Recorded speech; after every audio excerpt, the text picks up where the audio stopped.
Hi, Mr. Lee. My name is Erik Weston. I'm a student physical therapist.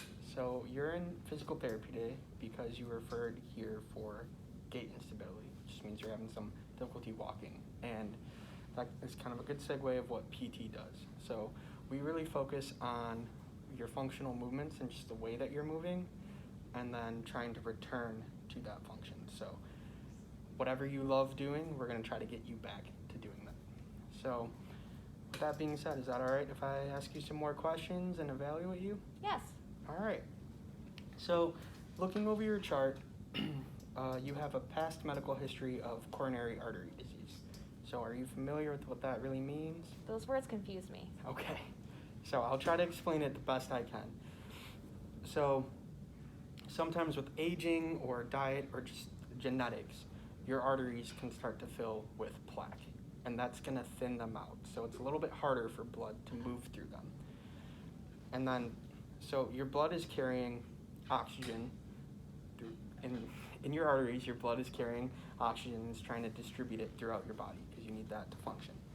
And so it does say here that you've been having some pain in your left leg when you walk for a good distance. Mm-hmm. Okay, so that kind of goes hand in hand with this coronary artery disease. So what is likely happening is what's called intermittent claudication, and that's just a really fancy term for, so because of that, the thinning of those arteries and your blood not moving throughout your body as well as it could, you're going to have a buildup of what's called lactic acid.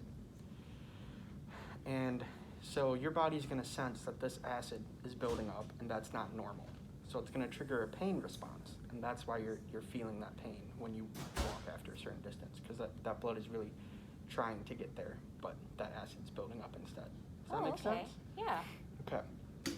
Now, it also says that you have a history of some chronic non-healing wounds. And with those, you can sometimes have bacteria, other foreign bodies can enter. So that is likely what has caused what is your cellulitis, which is just, it's a bacterial skin infection because some bacteria got in through an open wound. And what that results in is that redness you have on your leg, it can kind of get a little puffy, a little painful. But luckily, this can really kind of solve itself on its own after a couple days or with some medications as well. So that's not our main concern. Our main concern is the fact that you're having that pain when you're walking and you feel a little unstable.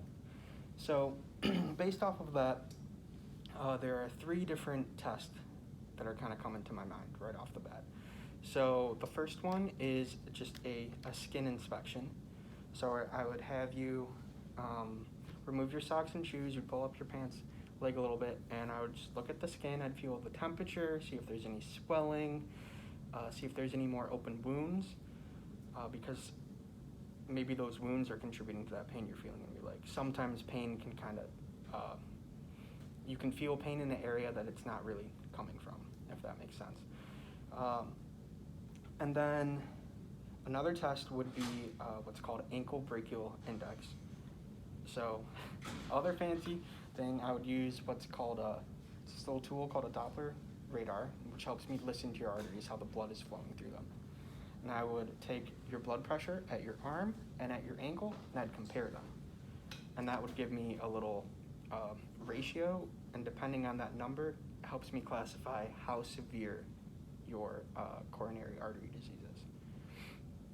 And then the final test we could do, it's called the intermittent claudication walking test. So with that, we would get up and walk. I'm going to time you and measure the distance that you can walk. So I would first record the time that you start to feel that pain, and then just for some baseline measurement reasons, I would want to go just a little bit further until that pain is really getting to the point where you don't feel like you can walk anymore, and I'd record that time. And with that, that'd give me a good idea of how far you can go and when you start to feel that pain, which is really important because we want to improve that. We want to be able to walk farther and have less pain, right? Mm-hmm. So that being said, and your current presentation, I think that's the one we're going to really go with.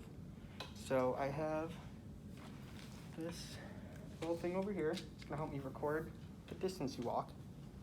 And we're going to quick put this on.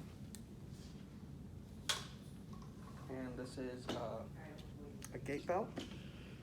So this is just for your safety, to make sure that we're, in case we fall over or anything.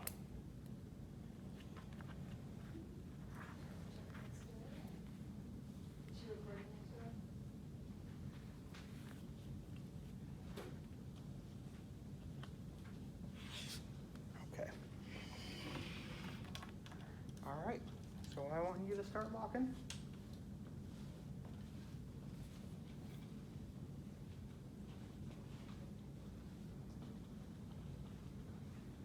Ooh, my legs. All right. I think it's time to sit down. Ooh. Good. All right. Thank you for doing that with me.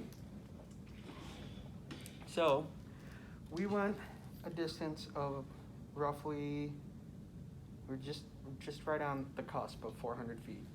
And you're able to go for about 45 seconds. So that's good. I mean, 400 feet is still a pretty good distance. Have there been days when you haven't been able to walk that far? Just depends on the day. I would say that's pretty average for me. Okay. And then what about that time frame of 45 seconds? Do you feel like you could ever walk a little further? Sometimes I make it a minute, minute and a half. Okay. So that's good. So this is a good baseline measurement. We know that we can at least walk that far without pain. So we can kind of make some adjustments to our daily life to make sure that we're not really exceeding distances like that. And then at PT here, we're going to work on increasing that distance. I'm even going to help design a nice little walking program for you that is going to gradually increase that distance you can go. Okay.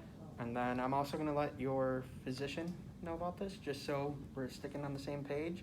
And if for some reason we come in and you're just feeling pain at rest, like you don't even want to get up and walk, that's a kind of a serious red flag for us. So I would want to contact your physician. We'd want to get that checked out a little bit more. All right. But our main goal is just going to gradually increase that distance you can walk. How does that sound? Sounds like a plan. All right. Thanks for working with me. Thank you.